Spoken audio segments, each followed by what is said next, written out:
¿Alguna vez han tenido que elegir entre quedarse calladas ante el peor de los crímenes o convertirse ustedes mismas en criminales? Porque yo sí tuve que elegir, y elegí ser criminal. Me llamo Teodora Villanueva, tengo 73 años y acabo de salir en libertad después de 15 años tras las rejas.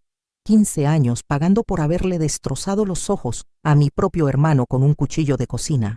15 años siendo señalada como la mujer más cruel de San Cristóbal. Pero ¿saben qué?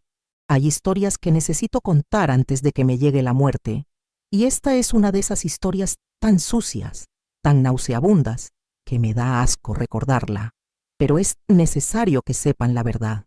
Es necesario que entiendan por qué una anciana de 58 años en aquel entonces decidió hundirle un cuchillo en ambos ojos a su hermano hasta dejarlo completamente ciego. Esta historia me ha carcomido el alma durante años. En prisión, las otras reclusas me respetaban porque pensaban que era una loca peligrosa. Los guardias me temían. Mi propia familia me dio la espalda. Todos creyeron la versión oficial, que Baldomero y yo peleamos por dinero, por la herencia de nuestros padres, y que en un ataque de celos y codicia lo dejé ciego. Qué fácil es juzgar cuando no conoces toda la verdad. Qué fácil es señalar cuando no has visto con tus propios ojos las cosas más asquerosas que puede hacer un ser humano. Mi hermano Baldomero era 2 años menor que yo. Después de que enviudé, me fui a vivir con él para ayudarle a cuidar a su hija Camila, una niña preciosa de apenas 6 años que había quedado huérfana de madre. Yo pensé que estaba haciendo lo correcto. Pensé que una niña necesitaba la figura materna que yo podía darle. Pero lo que no sabía es que me estaba metiendo en el mismísimo infierno. Baldomero trabajaba en una empresa de seguridad, pero siempre tenía dinero de más. Dinero que no cuadraba con su sueldo. Tenía una computadora nueva, ropa cara, llevaba a Camila a restaurantes costosos. Al principio pensé que había heredado algo que yo no sabía, o que tenía inversiones. Cuando le preguntaba, me decía que había empezado un negocio por internet, algo de fotografía, y yo le creí. Dios mío, cuánto me arrepiento de haber sido tan ingenua. La niña era extraña, no como las otras niñas de su edad. Era demasiado callada, demasiado sumisa. Cuando yo trataba de peinarla o bañarla, se ponía tensa, como si tuviera miedo de que la tocaran. A veces la encontraba llorando sin razón aparente, y cuando le preguntaba qué pasaba, me decía que nada, que estaba bien. Había algo en sus ojos que me perturbaba, una tristeza que no era normal en una niña tan pequeña. Baldomero tenía comportamientos raros con ella. Le tomaba fotos constantemente. Decía que era porque quería documentar su crecimiento, pero había algo raro en la forma en que lo hacía. Le pedía que se pusiera vestiditos que yo consideraba demasiado cortos para su edad, que hiciera poses que me parecían extrañas para una niña. Cuando yo protestaba, me decía que era una amargada, que no entendía nada de arte fotográfico. Una tarde, mientras limpiaba su cuarto, encontré una cámara digital escondida en su armario. Tenía curiosidad, así que la encendí para ver las fotos. Lo que vi me heló la sangre. Eran fotos de Camila. Cientos de fotos, algunas normales, pero otras eran fotos de la niña en ropa interior, en toalla, incluso completamente desnuda. Fotos en poses que una niña de 6 años jamás debería hacer. Fotos que me hicieron vomitar allí mismo en el piso de su cuarto. Confronté a Baldomero esa misma noche. Le grité, le exigí explicaciones. Él me dijo que eran fotos artísticas, que yo tenía la mente cochina, que era una vieja reprimida que veía maldad donde no la había. Me amenazó con echarme de su casa si seguía metiéndome en sus asuntos. Pero yo no podía dejar las cosas así. No podía fingir que no había visto lo que había visto. Empecé a vigilarlo más de cerca, a observar cada movimiento que hacía con la niña, y lo que descubrí me convenció de que mi hermano era un monstruo que merecía el peor de los castigos. Durante las siguientes semanas, me convertí en una espía en mi propia casa. Esperaba a que Baldomero se fuera a trabajar para revisar su computadora. No sabía mucho de tecnología, pero aprendí lo necesario. Lo que encontré me quitó el sueño para siempre. Mi hermano tenía cuentas en sitios web que yo ni sabía que existían. Sitios donde vendía las fotos de su propia hija. Y no hablo de fotitos inocentes. Hablo de material pornográfico infantil. Fotos de Camila desnuda, en poses sexuales, haciendo cosas que una niña de su edad ni siquiera debería conocer. Y él las vendía por muchísimo dinero, 500, 1000, hasta 2000 pesos por foto. Tenía una clientela de pervertidos de todo el mundo que le compraban estas imágenes de su propia hija. Pero eso no era lo peor. Lo peor era que encontré videos también. Videos de él obligándola a quitarse la ropa, a tocar su cuerpo, a hacer movimientos que me daban náuseas. La niña lloraba en algunos videos. En otros se veía claramente que estaba drogada, con los ojos perdidos, completamente sometida. Y había algo más que me partió el alma. Encontré conversaciones de Baldomero con otros degenerados como él. Planeaban encuentros, intercambios, cosas tan asquerosas que no puedo ni repetirlas aquí. En esos mensajes, mi hermano hablaba de su hija como si fuera mercancía. Decía cosas como: la mocosa está madurando, pronto podré hacer videos más explícitos, o el próximo fin de semana la voy a drogar bien para que no se acuerde de nada. Había clientes que le pedían cosas específicas, poses particulares, actos concretos, y él negociaba precios como si estuviera vendiendo verduras en el mercado. Cuando descubrí esto me temblaron las piernas. Vomité tanto que pensé que me iba a morir. No podía creer que mi propio hermano, la sangre de mi sangre, fuera capaz de hacerle eso a su propia hija. Pero la evidencia estaba ahí, en esa computadora maldita. Páginas y páginas de conversaciones, miles de fotos, decenas de videos. Un negocio completo de explotación sexual infantil con su propia hija como víctima principal. Esa noche no dormí. Me quedé sentada en la sala, esperando a que él llegara. Había tomado una decisión. Iba a confrontarlo una vez más. Y si no paraba, iba a llamar a la policía inmediatamente. No me importaba si era mi hermano, si era el padre de la niña, si íbamos a destruir a la familia. Esa criatura necesitaba ayuda. Y yo se la iba a dar aunque fuera lo último que hiciera en mi vida. Cuando entró, borracho como siempre después del trabajo, lo confronté. Le dije que sabía todo, que había visto las fotos, los videos, las conversaciones, todo. Su reacción me confirmó que era culpable. No negó nada. Al contrario, se puso furioso conmigo. Me gritó que era una entrometida, que esa era su casa y su hija, y que él podía hacer lo que quisiera con ella. Me dijo palabras que jamás pensé que escucharía de la boca de mi hermano. Es solo una mocosa, Teodora. No entiende nada. Y además, me está dando más dinero que cualquier trabajo. Si tú fueras inteligente, me ayudarías en vez de estar jodiendo. No podía creer lo que estaba escuchando. Mi hermano no solo era un pedófilo y un proxeneta de su propia hija, sino que además quería que yo fuera su cómplice. Me levanté de la silla y le dije que iba a ir a la policía, que iba a denunciarlo, que no iba a permitir que siguiera lastimando a esa niña. Y entonces pasó algo que jamás había pasado en mi vida. Baldomero me golpeó. Me dio una bofetada tan fuerte que me tumbó al suelo. Luego me pateó las costillas, el estómago, la espalda. Me agarró del cabello y me arrastró por toda la sala mientras me gritaba que si abría la boca me iba a matar, que nadie me iba a creer, que él tenía amigos influyentes, que era su palabra contra la mía, que si yo decía algo, él iba a decir que yo estaba loca, que era una vieja celosa que inventaba historias para quedarme con su dinero. Mientras me golpeaba, yo veía la puerta del cuarto de Camila entreabierta. La niña estaba ahí, viendo cómo su padre me destrozaba por tratar de defenderla. Vi sus ojitos llenos de terror, pero también vi algo más: resignación, como si ya estuviera acostumbrada a ver violencia en esa casa, como si ya supiera que nadie iba a poder ayudarla. Pero en medio de esa golpiza sucedió algo inesperado. Rosa, la empleada doméstica que venía los fines de semana, había llegado temprano esa noche. Cuando escuchó los gritos y los ruidos, entró corriendo a la casa. Lo que vio la dejó paralizada. Baldomero, completamente borracho, golpeándome sin piedad, mientras yo gritaba que parara, que me estaba lastimando. Rosa gritó: «Señor Baldomero, pare, la va a matar». Y Baldomero, al escucharla, soltó mis cabellos y se volteó hacia ella con una mirada que jamás olvidaré. Una mirada llena de lujuria, de maldad, de una violencia que me heló a la sangre.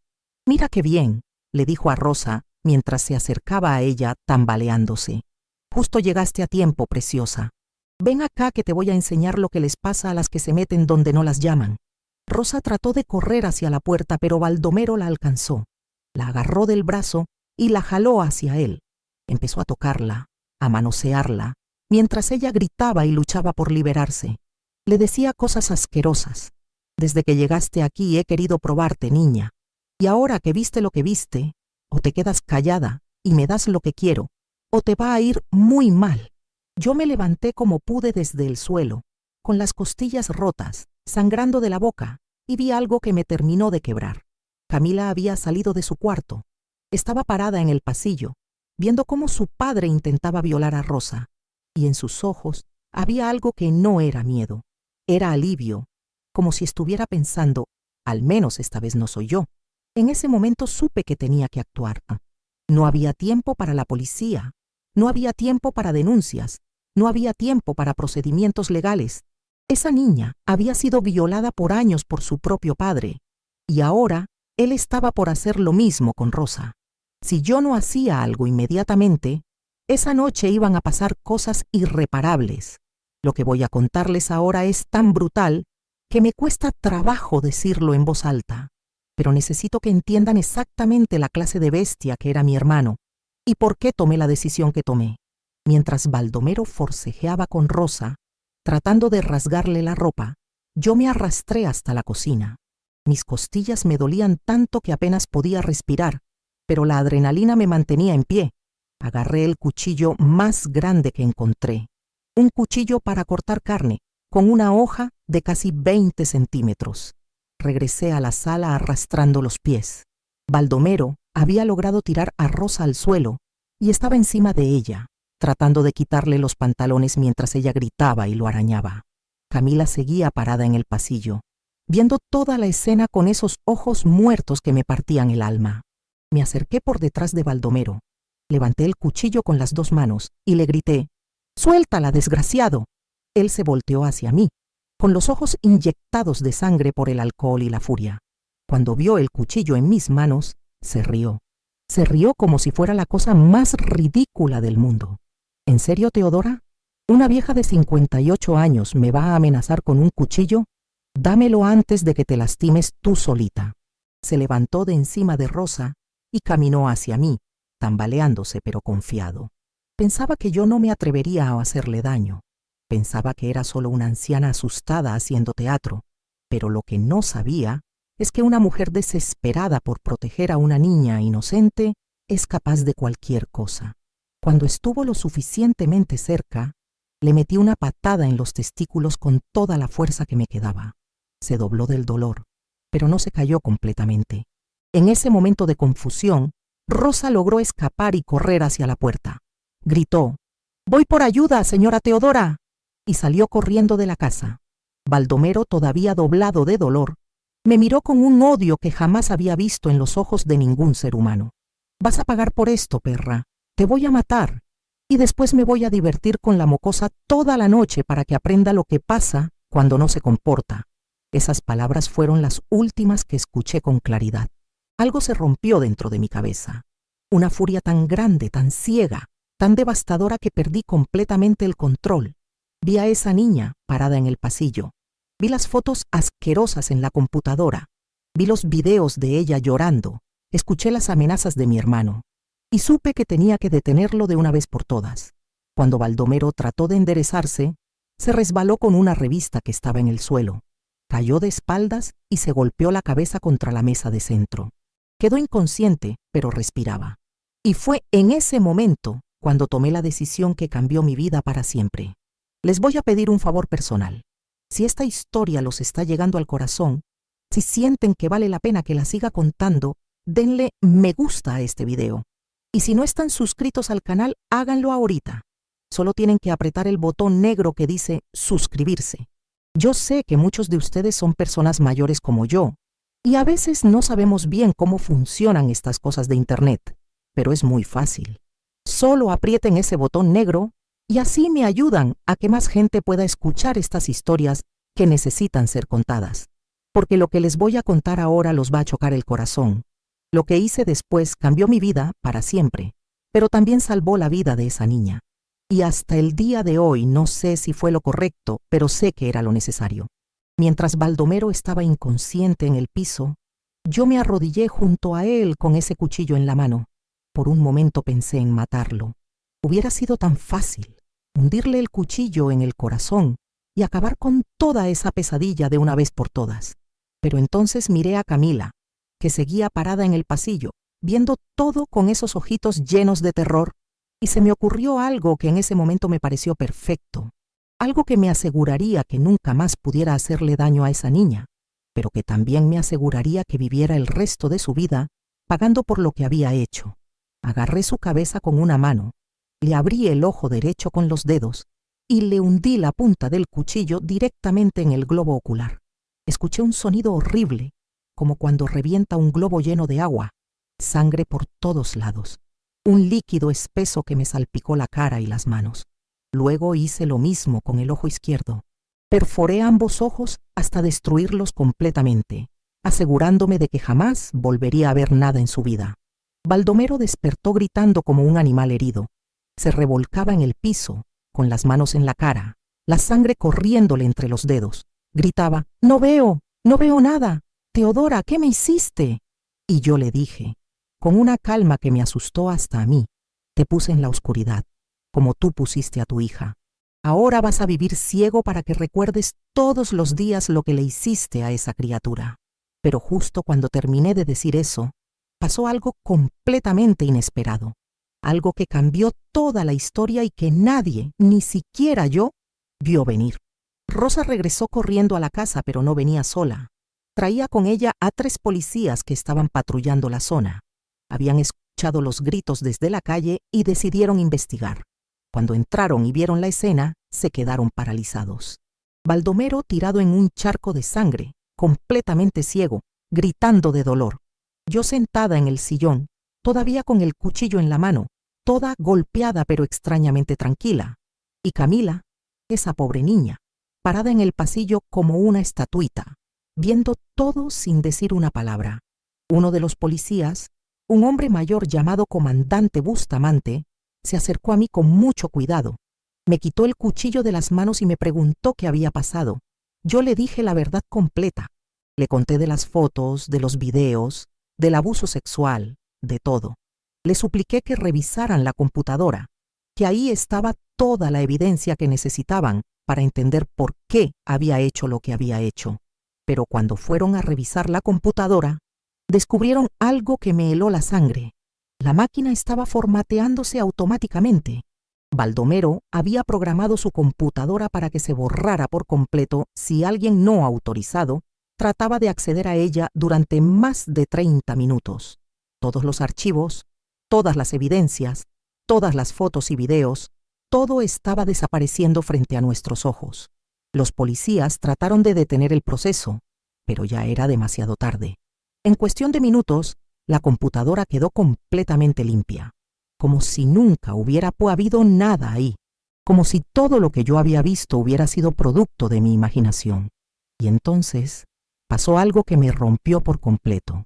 Trajeron a una trabajadora social para hablar con Camila. Era una mujer joven, dulce, que sabía tratar a los niños. Le preguntó a la niña si su papá le había hecho algo malo, si alguien la había tocado de manera inapropiada, si había visto cosas que la hubieran asustado. Camila negó todo. Dijo que no, que su papá era bueno con ella, que nunca le había hecho nada malo. Dijo que la tía Teodora estaba loca, que había atacado a su papá sin razón, que ella tenía miedo de mí.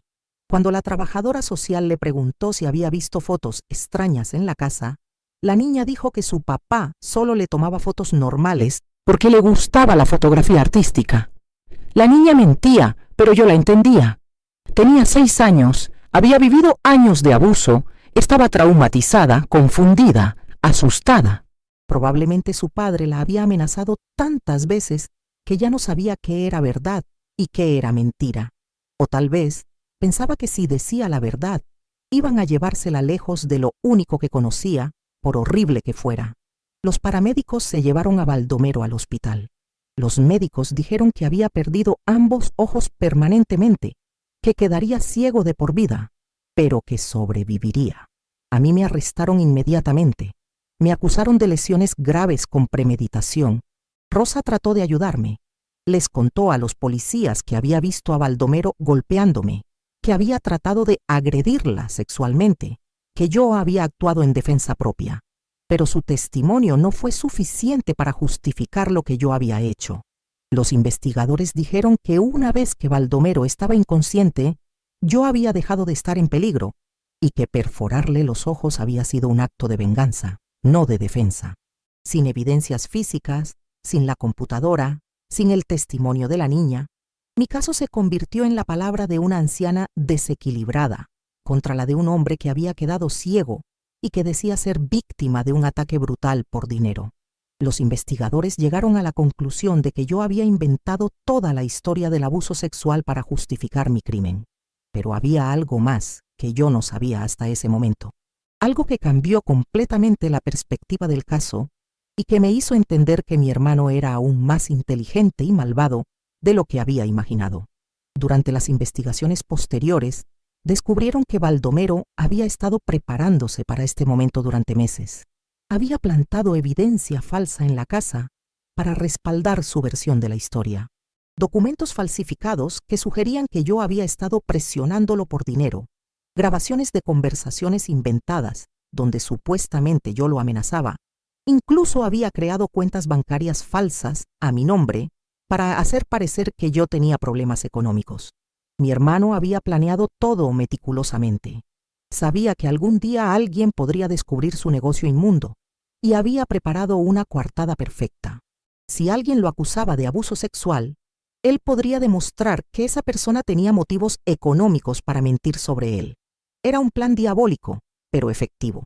La investigación también reveló que Baldomero tenía conexiones con gente poderosa en la ciudad, jueces, policías, políticos que habían sido sus clientes en su negocio de explotación infantil, gente que tenía mucho que perder si salía a la luz la verdad sobre lo que él hacía. Estos contactos se aseguraron de que la investigación sobre el abuso sexual de Camila fuera superficial y se cerrara rápidamente por falta de evidencias. El juicio fue una pesadilla. Los medios de comunicación me convirtieron en un monstruo. La anciana que dejó ciego a su hermano por codicia. El ataque más brutal registrado en San Cristóbal. Una mujer sin corazón que destruyó a su propia familia. Así me llamaban. Baldomero se presentó en el juicio con anteojos oscuros, con un bastón, siendo ayudado para caminar. Lloró en el estrado. Dijo que yo había sido como una madre para él, que nunca entendió por qué lo odié tanto, que él solo quería cuidar a su hija y que ahora, por mi culpa, la niña había quedado sin padre y él había quedado inválido de por vida. Su actuación fue perfecta. Convenció al jurado de que era una víctima inocente de mi crueldad. Presentó todas las evidencias falsas que había preparado. Mostró los supuestos documentos que demostraban mis problemas económicos. Reprodujo las grabaciones inventadas donde yo supuestamente lo amenazaba. Mi defensa pública, el licenciado Hermenegildo Saucedo, trató de presentar evidencia de los comportamientos extraños de Baldomero, pero no tenía mucho con qué trabajar. Rosa testificó sobre el intento de agresión sexual, pero el fiscal argumentó que ella podría estar mintiendo para ayudarme. Los vecinos que habían visto comportamientos sospechosos dijeron que nunca habían visto nada concreto, solo sospechas. Al final, me declararon culpable de lesiones graves con premeditación. Me sentenciaron a 15 años de prisión. El juez dijo que, aunque había circunstancias que sugerían que Baldomero podía tener comportamientos inapropiados, mi reacción había sido desproporcionada y brutal, que debía haber buscado ayuda legal en vez de tomar la justicia por mis propias manos. Cuando escuché la sentencia, no sentí pena ni arrepentimiento. Sentí alivio, porque sabía que, aunque iba a pagar un precio muy alto, había logrado mi objetivo. Baldomero jamás volvería a ver a una niña. Jamás volvería a tomar fotos obscenas. Jamás volvería a vender inocencia por dinero. Lo había puesto en la oscuridad que merecía, pero lo que no sabía es que mi historia apenas estaba comenzando. que en los próximos 15 años iba a descubrir cosas que cambiarían para siempre mi perspectiva sobre lo que había hecho esa noche. Pasé 15 años en el penal de mujeres de Puente Grande. 15 años recordando cada noche las caras de esas fotos, los gritos de Baldomero cuando le reventé los ojos, los llantos silenciosos de Camila. 15 años preguntándome si hice lo correcto, pero también 15 años confirmando que había tomado la única decisión posible. En la cárcel, las otras reclusas me respetaban. Cuando se enteraron de por qué estaba ahí, de que había defendido a una niña de un pedófilo, me trataron como si fuera una heroína. Las madres de familia que estaban ahí por otros delitos me decían que habían hecho lo mismo que yo en mi lugar, que un hombre que abusa de una niña merece más que la muerte. Pero también conocí a mujeres que habían sido víctimas de abuso sexual en su infancia. Ellas me contaron cosas que me hicieron entender mejor lo que había pasado con Camila. Me explicaron por qué la niña había negado todo, por qué había defendido a su agresor, por qué había dicho que yo estaba loca. Una mujer llamada Esperanza, que había estado presa por matar al padrastro que abusó de ella durante años, me explicó. Los niños que son abusados por sus propios padres viven en una realidad distorsionada.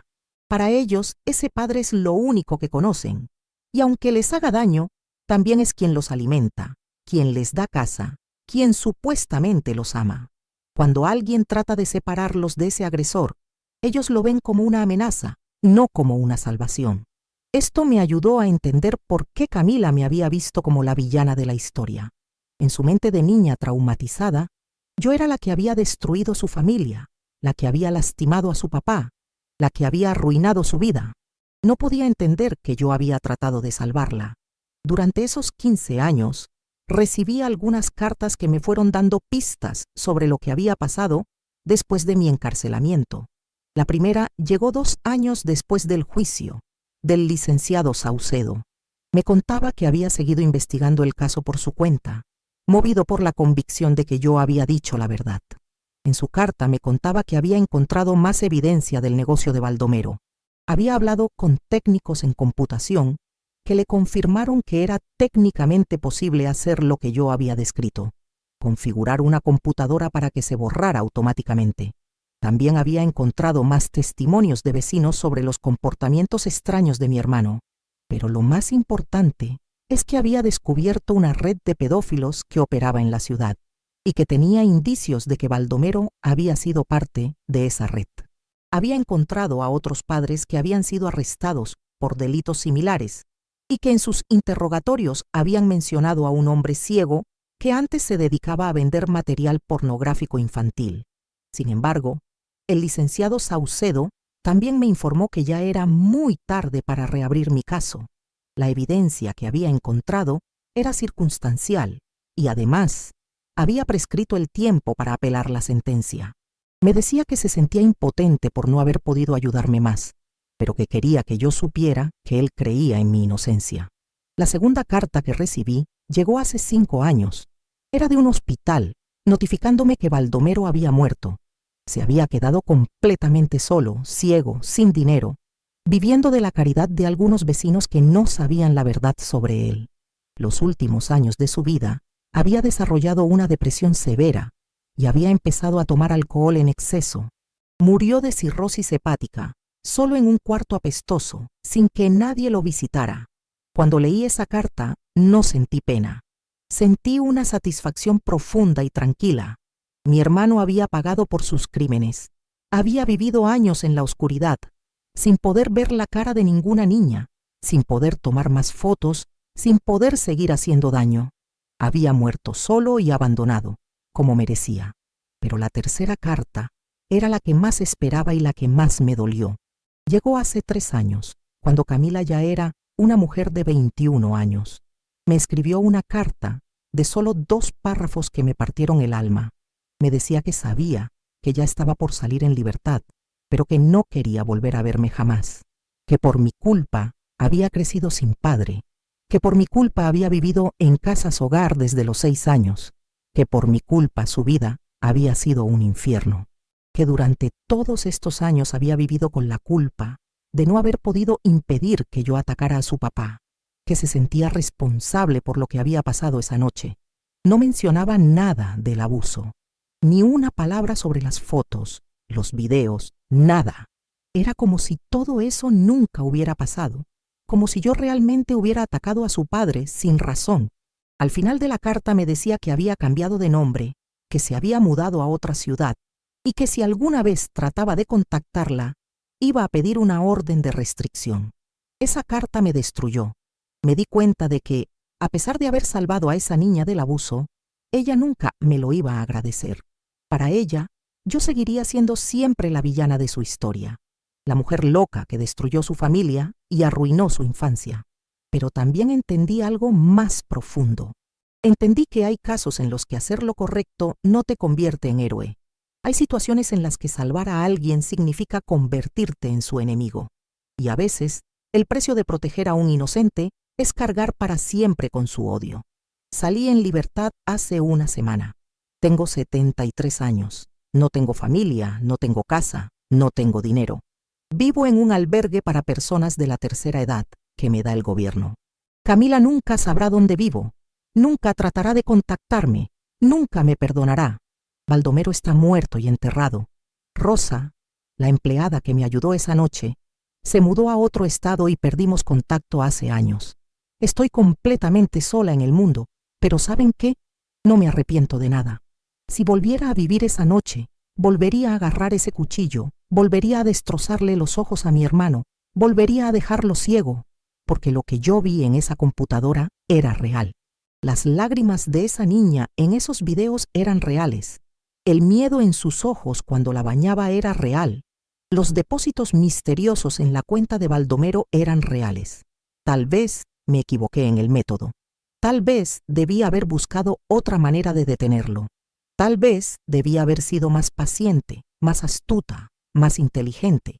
Pero en ese momento, con esa niña viendo cómo su padre trataba de violar a otra mujer, con la evidencia del abuso desapareciendo de la computadora, con mi hermano amenazándome de muerte, no había tiempo para planes sofisticados.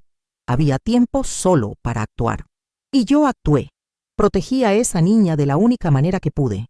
Le di una oportunidad de crecer sin ser abusada sexualmente todos los días. Le di la posibilidad de tener una vida normal, aunque esa vida fuera sin padre y aunque me odiara para siempre. ¿Y saben qué más? Cuando le hundí ese cuchillo en los ojos, le susurré algo al oído que nunca le conté a nadie, ni siquiera a mi abogado. Le dije, ahora ya no vas a poder ver más fotos de niñas, desgraciado. Ahora vas a vivir en la oscuridad que mereces. Y cada día que vivas ciego, vas a recordar por qué estás así. También le dije algo más, algo que hasta ahora no he confesado a nadie. Cuando ya tenía el cuchillo clavado en su segundo ojo y él gritaba de dolor, me acerqué a su oído y le susurré. Si alguna vez, por algún milagro, recuperas la vista, o si alguien más en tu familia toca a esa niña, voy a regresar, y la próxima vez no solo te voy a dejar ciego, te voy a cortar lo que usas para hacerles daño a las niñas, y después te voy a matar muy lentamente. Esa amenaza la cumplía sin duda alguna. Durante mis 15 años en prisión, mantuve contactos que me hubieran ayudado a cumplir mi palabra si fuera necesario. Baldomero lo sabía. Por eso vivió esos años en un miedo constante, no solo por su ceguera, sino porque sabía que si volvía a lastimar a alguien, yo iba a enterarme y lo iba a encontrar. Pero quiero ser completamente honesta con ustedes. Hay algo más que debo confesarles, algo que me ha atormentado todos estos años, algo que tal vez cambie la forma en que ven mi historia. Durante mis primeros años en prisión, recibí una visita inesperada. Un detective retirado llamado Macario Sandoval, que había trabajado en casos de abuso infantil durante 30 años. Había leído sobre mi caso en los periódicos y algo le había llamado la atención. Vino a verme porque quería hacerme algunas preguntas. Me contó que había investigado cientos de casos similares al mío y que había notado ciertos patrones en mi historia que le parecían familiares. Me pidió que le contara con más detalle todo lo que había visto en esa computadora, todas las conversaciones que había leído, todos los videos que había encontrado. Cuando terminé de contarle mi versión completa, el detective Sandoval se quedó pensativo por un momento muy largo. Luego me dijo algo que me heló la sangre. Señora Teodora, yo he visto miles de casos de pornografía infantil. He revisado computadoras de cientos de pedófilos. Y hay detalles en su historia que me suenan demasiado específicos para ser inventados. Pero también hay algunas cosas que no cuadran completamente. Me explicó que los pedófilos que venden material de sus propios hijos generalmente son mucho más cuidadosos con la seguridad de sus computadoras, que es raro que guarden evidencia tan explícita sin encriptación adicional, que los sistemas de autoborrado que yo había descrito eran tecnología muy avanzada para esa época. Pero también me dijo que había elementos en mi relato que solo alguien que hubiera visto realmente ese tipo de material podría saber. Detalles sobre cómo operan esas redes, términos específicos que usan, formas particulares de ocultar archivos. Al final de la conversación, el detective Sandoval me hizo una pregunta que me atormentó durante años. Señora Teodora, ¿está usted completamente segura de que todo lo que vio era real? No existe ninguna posibilidad de que su mente, bajo el estrés de sospechar que algo malo le pasaba a la niña, haya exagerado o malinterpretado lo que encontró en esa computadora. Esa pregunta me persiguió durante años. Me hizo dudar de mi propia memoria, de mi propia cordura. ¿Habría visto realmente todos esos videos explícitos? ¿O mi mente traumatizada había convertido fotos artísticas inocentes en pornografía infantil? ¿Habría leído realmente esas conversaciones asquerosas? ¿O había malinterpretado mensajes normales de trabajo? Paspam, noches enteras recordando cada detalle, tratando de separar lo que sabía con certeza de lo que podría haber imaginado. Y la verdad es que, después de tantos años, ya no estoy completamente segura de dónde termina la realidad y dónde comienza lo que mi mente pudo haber añadido. Pero hay algo de lo que sí estoy absolutamente segura. Esa niña estaba siendo lastimada. Los comportamientos de Baldomero con ella no eran normales. La forma en que ella reaccionaba al contacto físico, su tristeza constante, su miedo, todo eso era real. Aunque hubiera exagerado lo que vi en la computadora, aunque hubiera malinterpretado algunas cosas, el núcleo de mi preocupación estaba justificado. Y hay algo más de lo que estoy segura. Cuando Baldomero me dijo esa noche que era solo una mocosa que no entendía nada, cuando me golpeó por confrontarlo, cuando trató de agredir sexualmente a Rosa, demostró exactamente la clase de hombre que era. Un hombre capaz de violencia, un hombre sin respeto por las mujeres, un hombre dispuesto a lastimar a cualquiera que se interpusiera en su camino. Así que no me arrepiento de haberlo dejado ciego. Tal vez los detalles específicos de lo que vi en esa computadora estuvieran distorsionados por mi estado mental de esa época.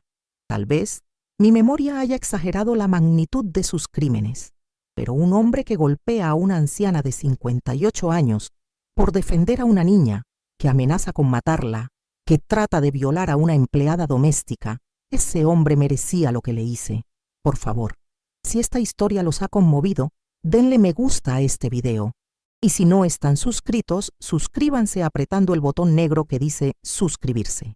Ayúdenme a que más gente escuche estas historias que necesitan ser contadas. Y si ustedes han vivido algo similar, si conocen casos de abuso infantil que nunca se pudieron probar, cuéntenme en los comentarios. A lo mejor entre todos podemos hacer algo para proteger a esos niños que no tienen voz. Perdónenme si este video ha sido muy largo, pero estas historias hay que contarlas al detalle. No podía quedarme callada más tiempo. Necesitaba este desahogo. Necesitaba que alguien escuchara mi versión antes de morirme, aunque esa versión no sea perfecta, aunque tenga dudas, aunque no esté completamente segura de todos los detalles, porque al final, la vida no es blanca o negra. A veces tienes que tomar decisiones con información incompleta. A veces tienes que actuar basándote en instintos, en sospechas, en fragmentos de verdad mezclados con miedos y traumas. Y a veces, hacer lo que crees correcto te convierte en criminal a los ojos de la ley y en villana a los ojos de quien trataste de proteger. Pero si me dieran la oportunidad de volver a vivir esa noche, sabiendo todo lo que sé ahora, con todas mis dudas y arrepentimientos, volvería ya a hacer lo mismo.